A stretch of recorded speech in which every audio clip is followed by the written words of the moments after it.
Good evening. This is a radio shield that can be used with an Arduino UNO, with an ESP8266, with an ESP32 and with Raspberry Pi microprocessors. And this kind of wireless weather stations you can find from almost every store in your hometown.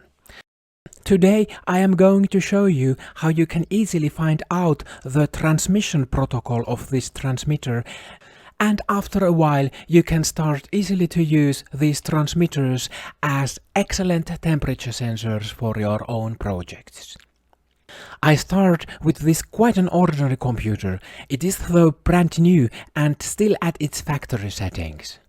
Practically the only program that we have added into this computer you saw in the video number 10, where we installed the Arduino IDE tool so that we would be able to write our own programs today, for instance to those 4 microprocessors. And well, I have nowadays this virus protection tool because the computer's pre-installed tool wasn't a free one. And by the way, if you happen to have this same virus protection tool that I have here, and if you feel that your Arduino IDE is now compiling slower than earlier, see the text below this video for some good advice. And today we are also going to need 2 other freeware programs.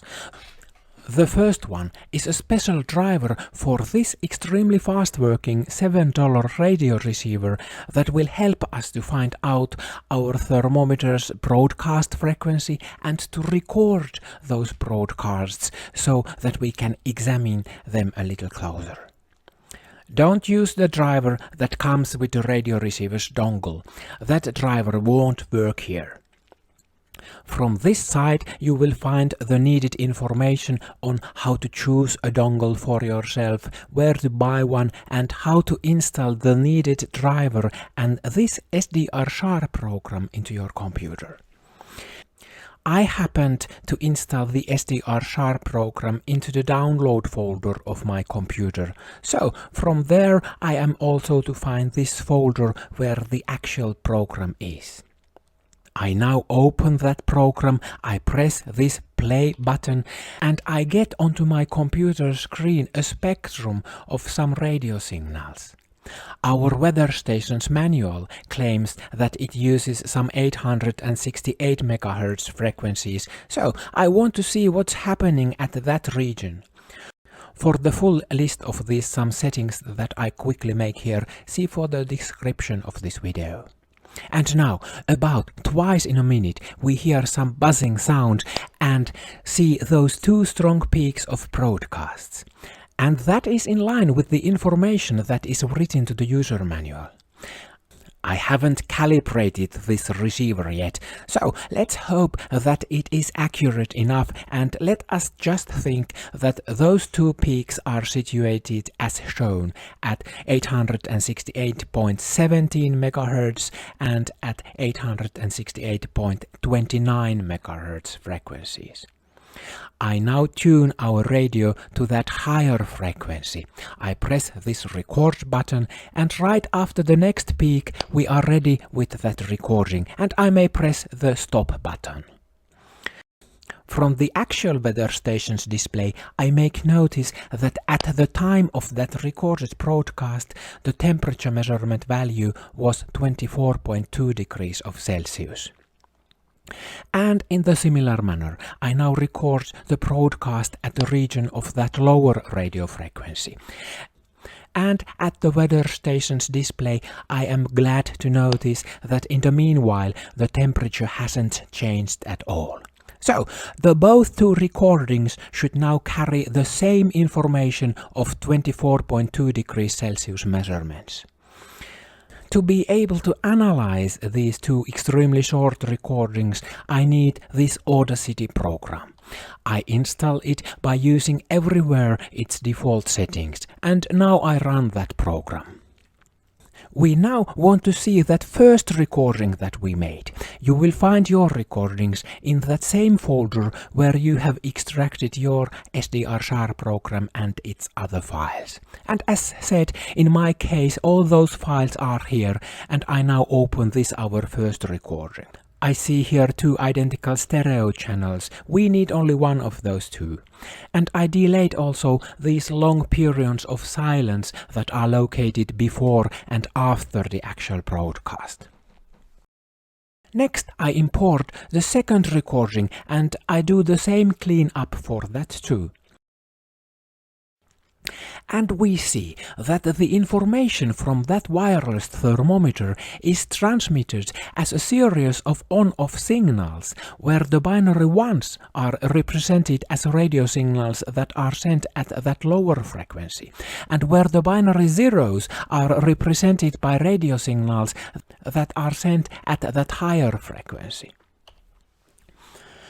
This type of modulation that uses two frequencies that act as a mirror to each other is called frequency shift keying, FSK, and it is familiar to us from the videos number 6, 8 and 11.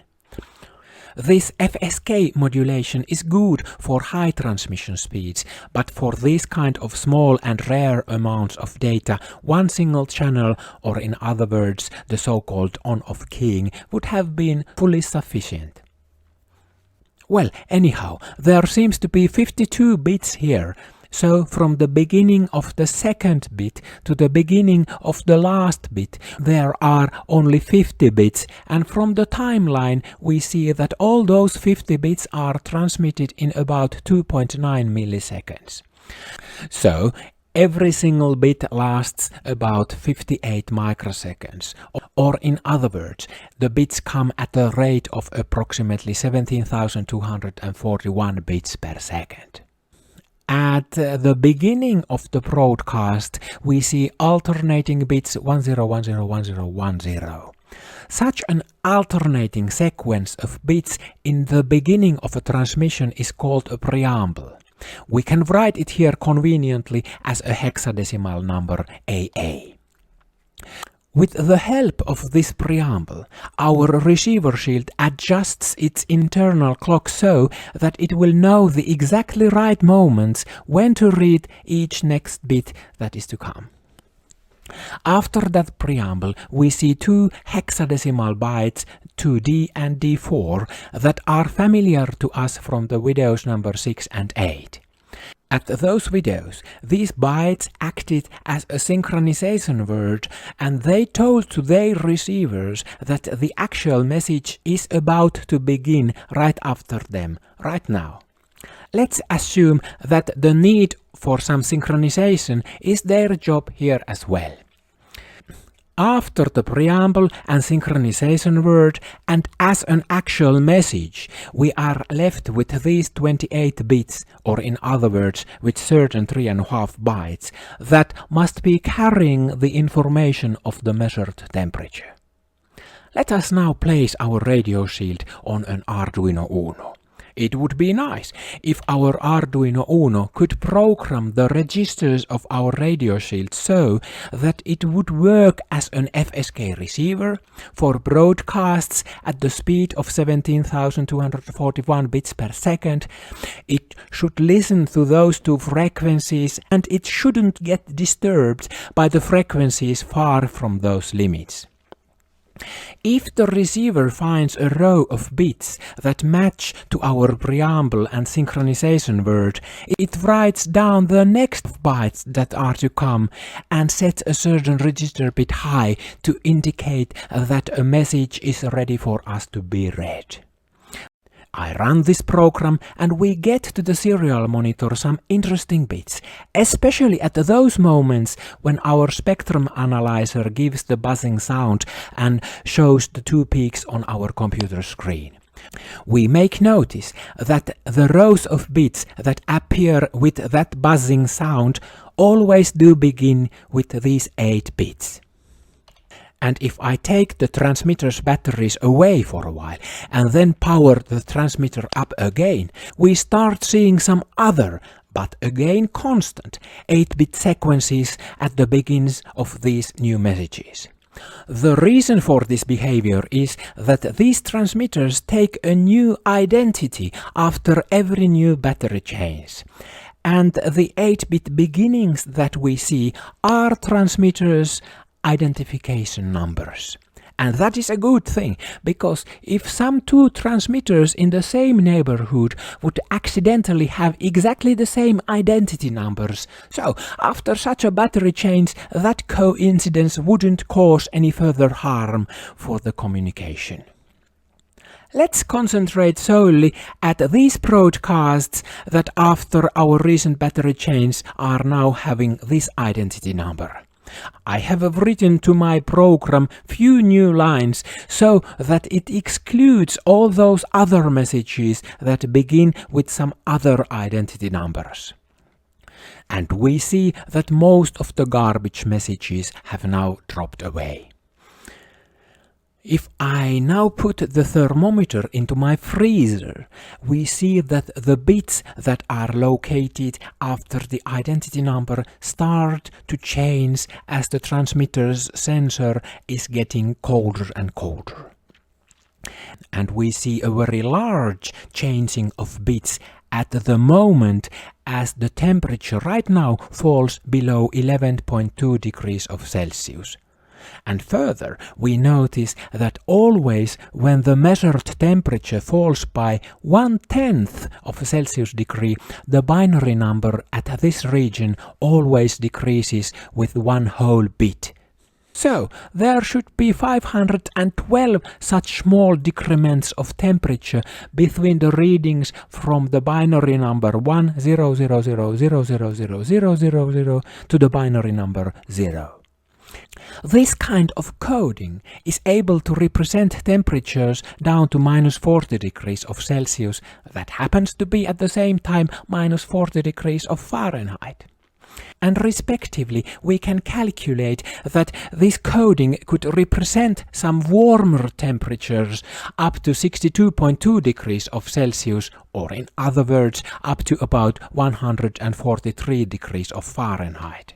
These calculated two extremities make sense, and they are in line with the information that we can read from the user manual of our wireless weather station.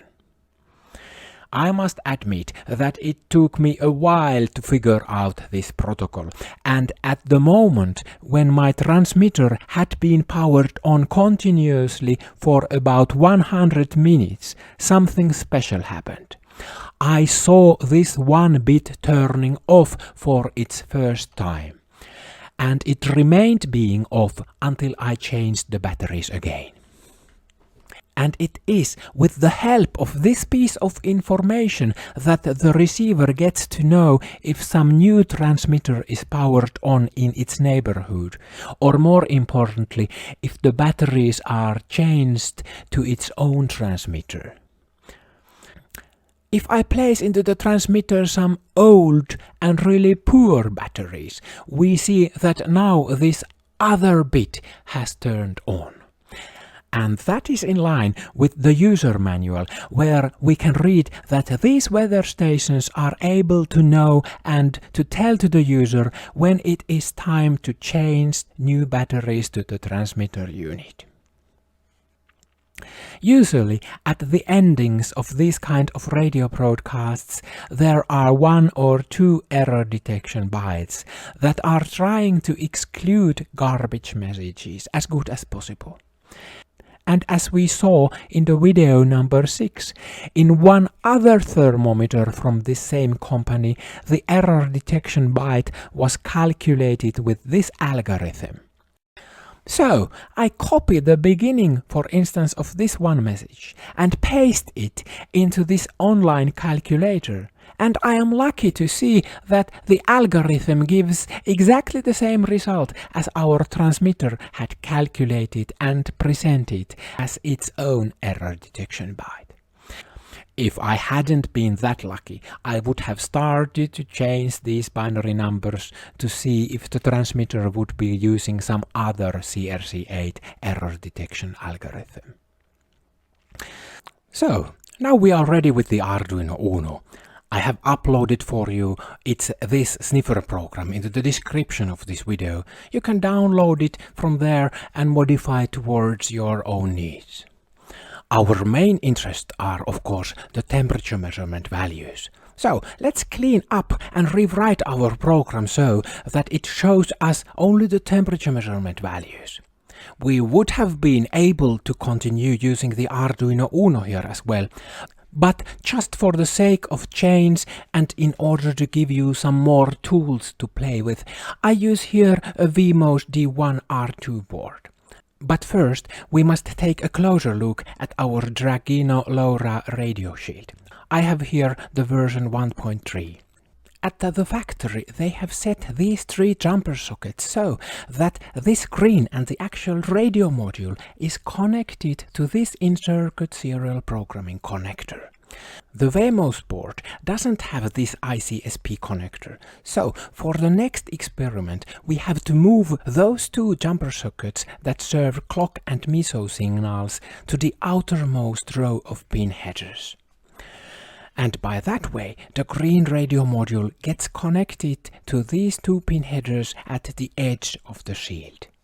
But for the MOSI signal, we have to make different kind of an arrangement because the Wemos board strangely presents the GPIO 13 pin simultaneously at those 2 different pin headers D9 and D11, where our radio shield is expecting to get 2 different signals, namely the reset and MOSI signals.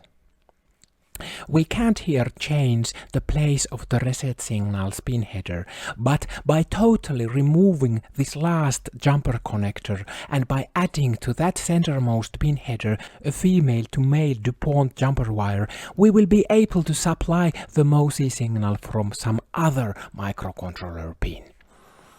For instance, this GPIO 5 pin is free right now and we can use it for that purpose.